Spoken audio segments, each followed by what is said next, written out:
This podcast is brought to you by the Education and Youth Board of Estonia, member of ERYICA, the European Youth Information and Counselling Agency. Podcast is an activity of project YIminds, Youth Information Minding Young People's Mental Health. I am your host, Marit Kannelmäe-Geerts. This podcast episode focuses on understanding mental health in youth work and in youth information work. And we will be talking about the needs, the role, the value of youth information and youth information services. I also have two guests here, Aagje Rottiers from Belgium and Dimitra Drakou from Cyprus. You can also introduce yourself a bit more. Let's start from you, Aagje. Okay, hello. So my name actually is Aagje, but you can call me Aagje. I'm from Belgium. And I work there now as a policy employee about mental health and integrity. But actually, I've been a volunteer in youth work since my 16. It's like that in Belgium. And I'm also a therapist. So mental health is not really strange for me. Voilà. Thank you. And you, Dimitra? Hello, so I'm Dimitra. I am from Cyprus and I'm a third-year psychology student. And also I'm a member of the 6th House of Youth Representatives in Cyprus in the Committee of Health. And this year our topic is youth and mental health. Okay, so both of you very connected to mental health. Very nice. We will start today, because we are talking about young people and mental health, with a question for both of you. So what do you think? Why do we talk about mental health so much at this present moment? What is happening with young people? That's something we get a lot of times. Like, why is it so different now? What do you think? I think there are quite some reasons. First of all, there are a lot of things happening in the world right now where it's difficult to not know about it because of globalization and the digital world. Next to that, it is a bit more normalized to talk about it. So people have a bit of language for mental health or something about that. Sometimes you can ask like, oh, there are more problems now, but it is also because of the fact that people talk about it more. So, but still, if you look at it now, there are a lot of challenges where young people need to face, and where we as adults didn't yet find a good way to help them. So I think this podcast is one of the many things we need to do to help youth workers to understand more about mental health, because it is something where young people have questions about, and I think it's good that we tackle it. Voilà. You, what do you think? I feel like, especially after COVID, a lot of people started noticing the importance of mental health. Because when we were at our homes with lockdowns, we felt like the pressure more. So people understood that mental health is important, and it is as important as physical health is.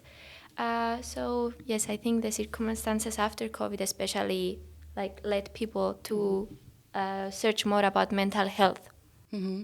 We do see, yes, the increase in numbers, but also I've heard many times that people say that in some way this crisis was needed, so the problems could see the daylight a little bit. Otherwise, we would have continued kind of old way, and therefore as well. And it has accelerated also, because it definitely was already a bit turning, but COVID has accelerated. Definitely, yeah. But then when we talk about youth work and youth information work and the organization working in that field, what is then the role and value or the purpose of this in terms of young people and their mental health? I think that's the difficult one, because I think we really have to think about what is kind of important that people know or have skills about as a basis, like so many people who come in contact with children or young adults, what do we think that is important that they have as a basic skill? And then how can we create kind of a support system where some people have more skills or have more expertise around this theme, such as mental health, so that in order to, if someone is having a problem, that we can meet their needs. Instead of only referring, we can create people who can be who can help children or young people while they are still going to youth work, because the power of youth work, feeling connected to other people, having ownership, play, and like developing their own talents. That is the preventive kind of really strong thing when you look at mental health. So I think it's important that youth workers see that what they're doing is already a really preventive thing in the thing of mental health. And then it's always looking like, are there enough people who have language about mental health, who know their local social map, and so on. So that's my...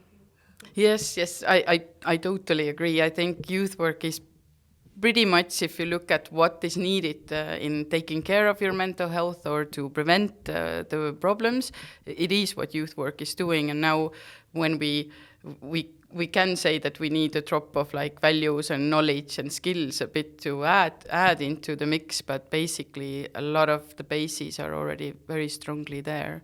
Yeah, but can you then bring some examples from your organizations, like what has already been done, or what do you see that is still needed to be done when it comes to...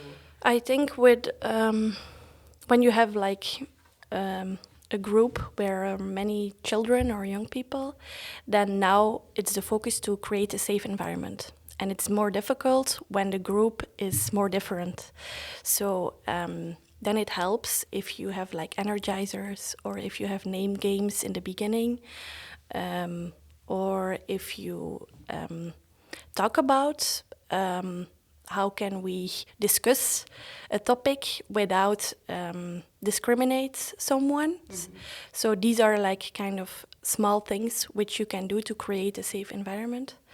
And then next to that, it's also important that when you see someone who is kind of struggling, like you see little signals at a child or a young people, like someone is more silent, or someone is behaving not really well, but you know behind the behavior there is something. So you kind of takes the person apart and you ask like, are you okay? Is everything okay? And you ask a bit more questions to see if the person wants to talk or not. And then maybe you talk about it with the other youth work colleagues, and you think about, okay, what can we do? Do we talk with the parents, or maybe we ask if there is someone who can help, like at school or at a service, to help that child if the young person is struggling. So I think it's always actually kind of small things, but it can create like a real difference in a life of a child if you have eyes for it and if you dare to talk about it.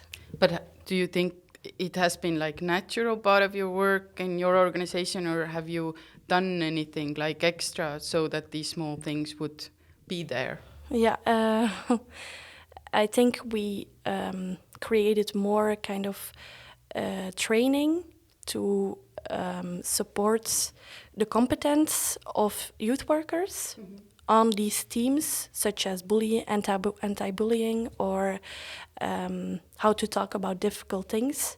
So we give trainings, but we also like have a designated person in each organization who is like approachable when something has happened, or who tries to have an overview if the organization is putting enough effort on the quality level. Like, can we provide good quality in safe environment, or on the prevention level, such as alcohol or drugs or anything, or on the reaction level, like, okay, how can we react if someone is not feeling safe within youth work, or when someone comes to a youth worker and tells us like, I'm not feeling well at school or something like that. So then they can go to that person.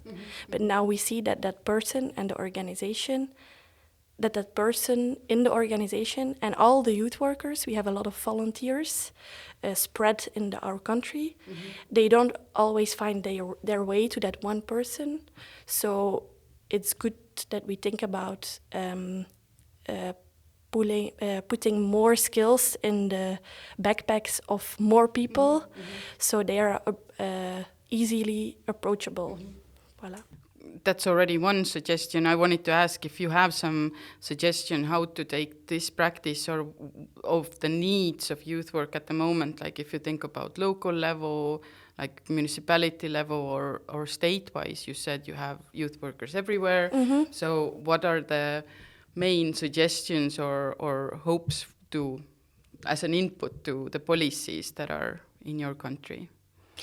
So I think on the one hand, it's important on local level, on more regional level, or on state level, that there are people who have more skills about mental health, more skills, and they can train other people, or youth workers can consult them if they have a question, but that's more as a reaction. It's also good as a prevention thing. But next to that, we also look at the other side. So at the aid side, like the professional people who help children, such as people in school or like at the social services, counselors or therapists. We give them a bit of the youth work insight on how to connect with people on a lower outreachable level. So we call it in Belgium like early and close by. So when you come early to a child, then the problem doesn't get really big. And when you come close by, or when you are there with a lot of services close by, then also the problem will be kind of addressed properly. So, but we need to learn the professionals how to behave early and close by. So it's also important that the help is also on the same level of young people. So it's not helping if you're sitting in your cabinet as a psychologist and waiting if a 16-year-old comes to talk about himself. No, actually you go to the play fields and you chill a bit, and then maybe you talk with them or you play ping pong, and maybe after a while they will talk with you after you create a bond. So it's important to mix those kind of views together, and then we will be there for children. And to have more people around the young people, so they can also refer to the help if necessary, but they will get the help. It's also somehow so important to realize that even if it seems that it takes a lot of resources to have more people around young people, that it's still somehow much less resources than to help them in a very difficult situation where they would end up afterwards if they don't get the help. It seems like it's a high cost to invest in all these things, but actually when you would zoom out, then it's the best investment you could do, because otherwise it costs the society so much more if you wouldn't invest on it. And we do see from the researches as well that if you are there for young people in their like smaller worries or the beginning of some distress, then they will not actually end up needing any serious intervention, because they already have people around them and they will get the skills together to cope. And I think it's good to differentiate in who gets skills and who have to have more skills, because for sure in Belgium people who get in contact with children and young people are also young people, are also still in developing their own identity or in struggling with their emotions or their lives. So I think it's good to also support them. We can expect things from them, and it's also good because then you can grow, but still we have to be careful in what to expect from them. And it's the same with teachers, because they also have to, they have so many things to think about in not ideal circumstances. So I think it's good that we are critical to think about that they have to create a safe environment, to see signals and to know where to go to, instead of being blind to that. But next to that, it's not the teacher who should solve all these things. And then it's important within the school that there are people who are approachable, where teachers can consult them, or where other people have trainings and they know the social map and everything. So I think it's kind of a structure where we need to go to. Yeah. Dimitra, now when you listen to the roles and the struggles of youth work, what do you think? Does it sound like what young people need, or what do you think young people need from youth work and youth services? I agree with Aagje. I think young people need a safe place where they will feel comfortable to share their mental health stories or their mental health issues, and a place that they will feel safe enough to ask questions in order to get the valid information. I also believe that it will be better if the people are approachable, maybe near their age or something. But what kind of help do you think young people can get from youth information or youth work? What type of help they would hope for or be ready to achieve?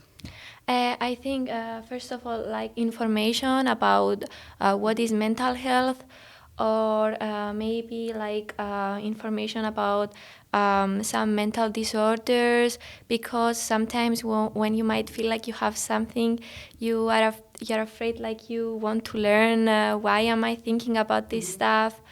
Also information about where to get help, and yes. So mostly it is still normalizing the mental health, what it is and what is going on with me, if it's a distress situation, and then also really where can I get more help, who are the people around me.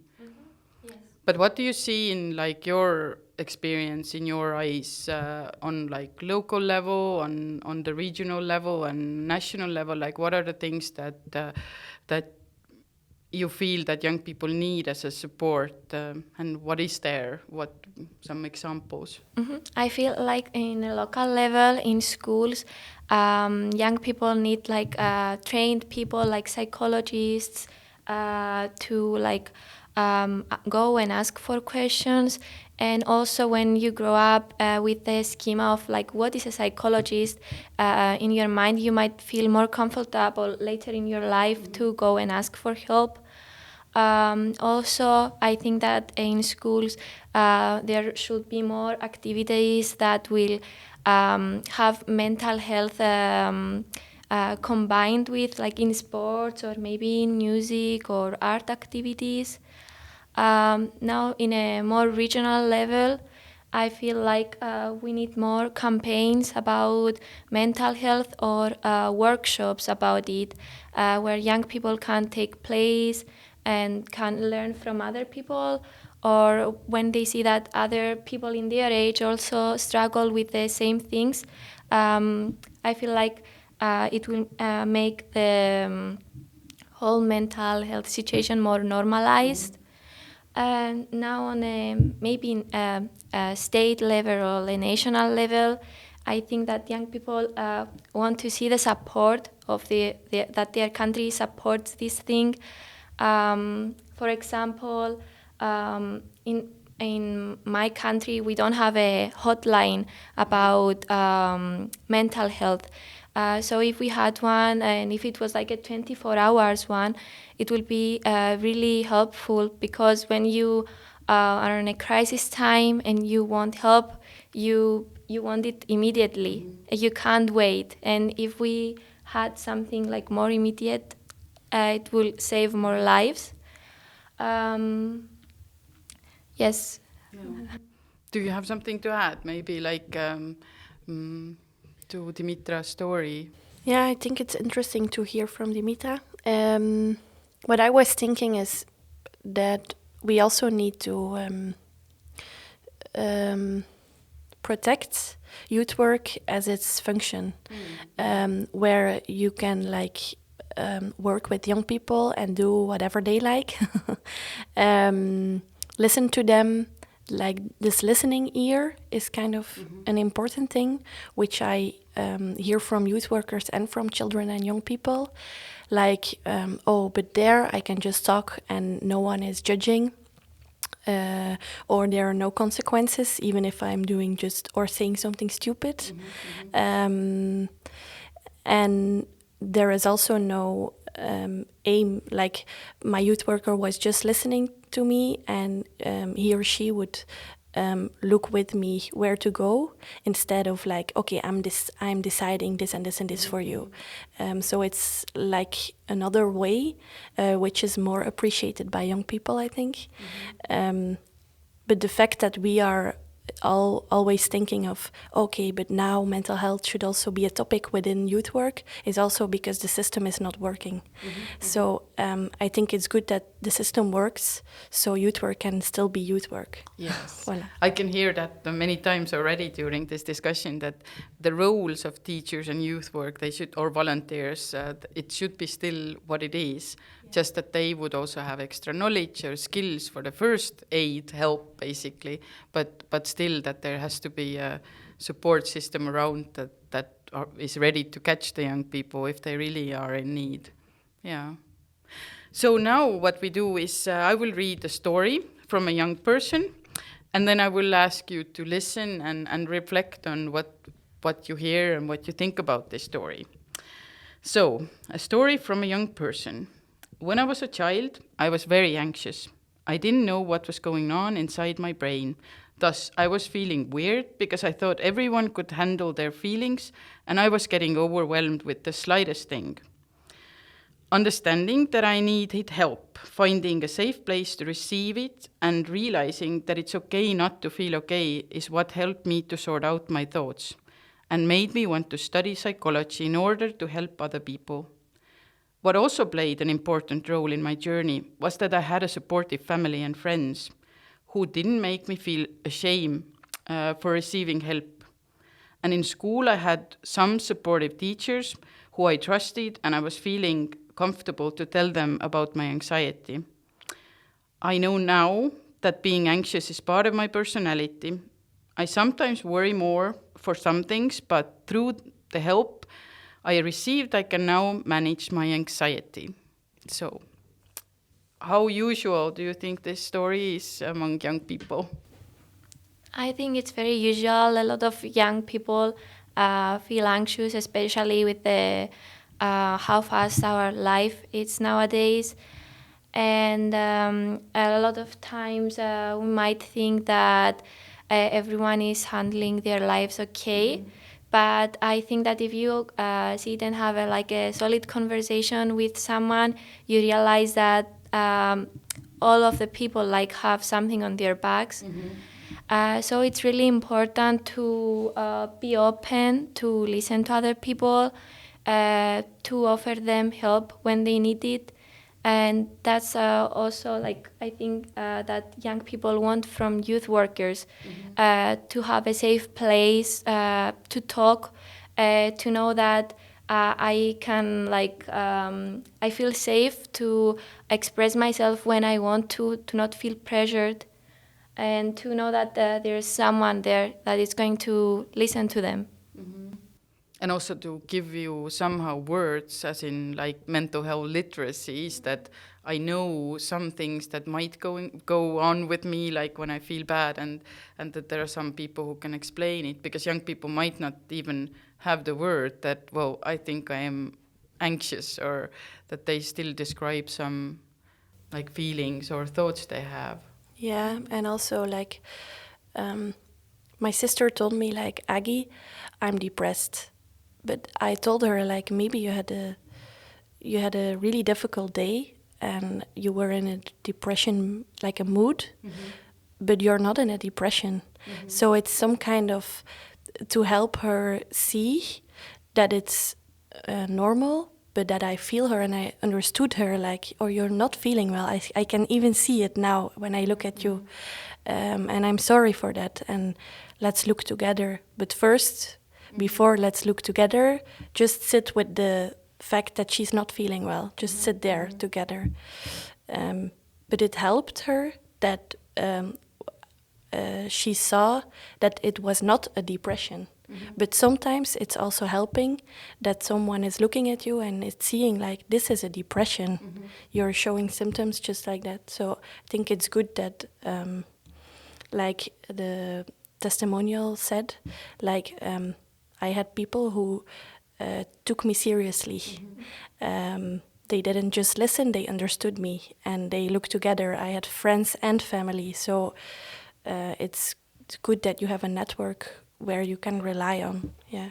And I think it's also very valid to say that it's both ways. One way is that you noticed if somebody really has symptoms of mental distress, and the other way as well, like if young people use some kind of terms, that they know what's behind it, that, and also somehow normalize, like you can be in a bad mood for several days if something is really bothering you, but that doesn't mean right away that you are depressed or you have anxiety or whatever other big things you've heard, that it's also someone to kind of throw your thoughts at and who can actually take them and see, okay, let's take this puzzle apart now and try to understand. Because if now on TikTok you see so many explanations about a narcissist person or this is so toxic in the relationship, and I think one way is good that people learn on, okay, but this pattern in a relationship is not really healthy. So it's good that people see that and they learn about dynamics between people. But still now we have all these words and we use them constantly. But sometimes it's just in my view that I would see this as toxic. But maybe if I would zoom out, then I do also something toxic. So, and maybe toxic is a really heavy word. It's just a little bit unhealthy. Yeah, or just also somehow living together with another person with another background. And that being human. Being human and facing all the stress from life and living it out to each other, which is also somehow part of being together, but just that it's not hurting. That's one of the things should be learned. Yeah, I agree. But now when we look at, it's quite a big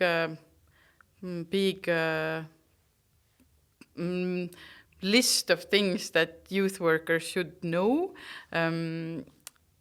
Could you reflect on a bit of the education that you see that even though youth workers should not be mental health professionals, then what are the things that they should have in their toolbox then?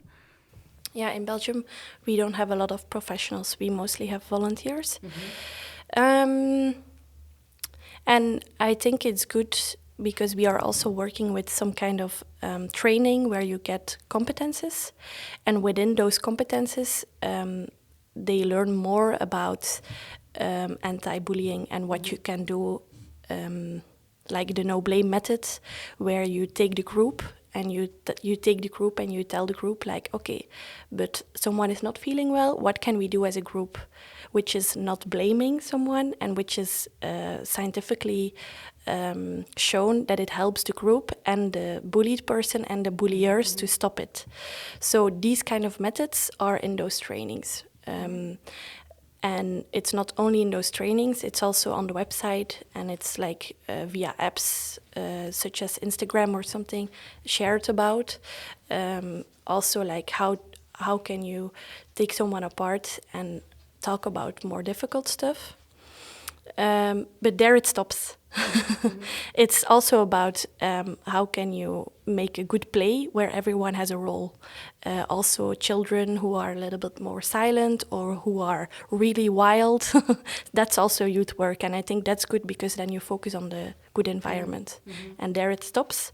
And then we think about what should that next person who has more skills in the backpack, what should he or she or them or they have in the backpack to go further and so on.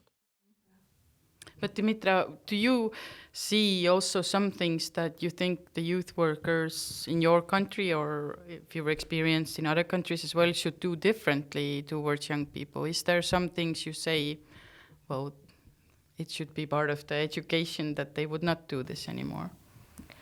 I don't know, like if there is something that they should do differently, but I do agree with Aagje again that you need like a safe place, someone to maybe sometimes to explain to you with youth-friendly like words that you're going through this thing and it's okay. It's okay. I'm here for you. I will support you. I will stand by you, and I will help you. I think youth information is also a big thing to work with kind of in the moment topics, such as polarization right now.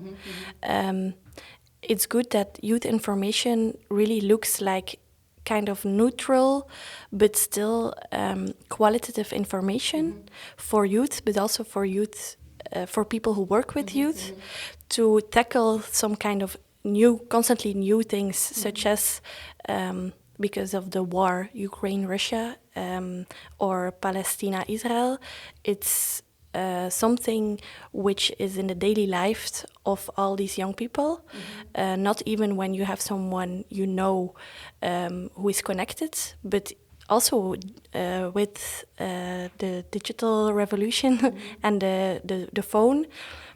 So this means that youth information is something really important to see how you can create like a conversation also about harder or difficult topics, and that you cannot put in a training all the time.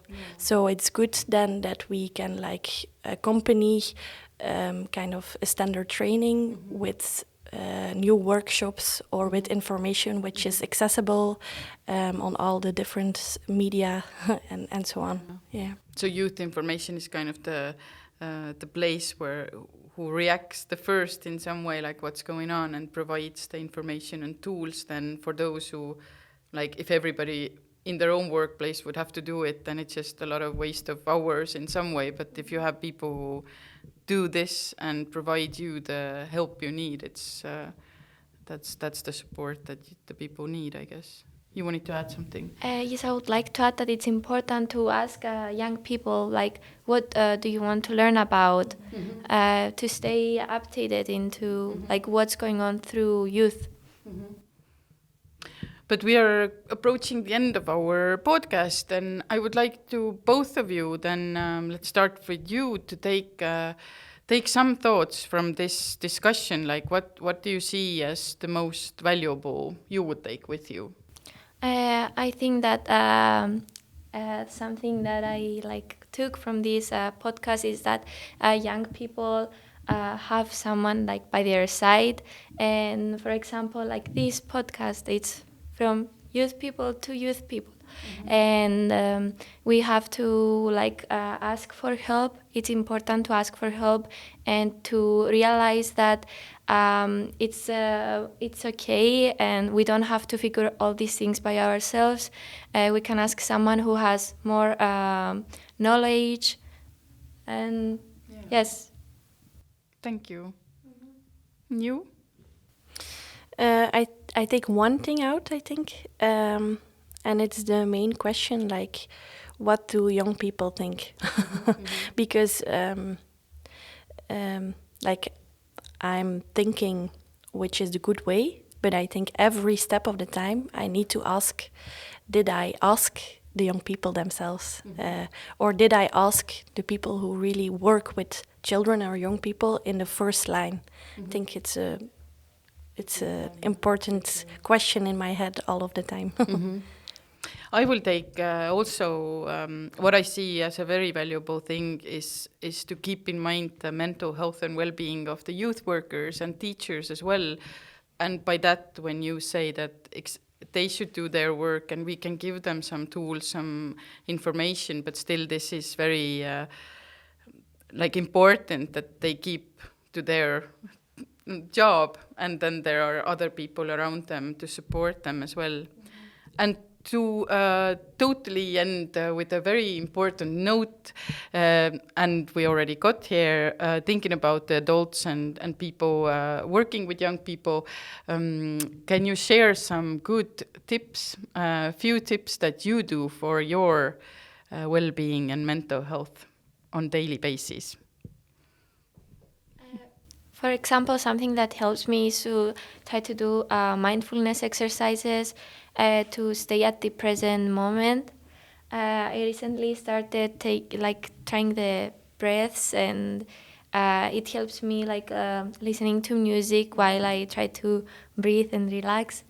And also, when I feel like I have so many things in my mind, I ask other people about their opinion, because I realize that it's okay to talk about our mental health, and we should not feel ashamed about it.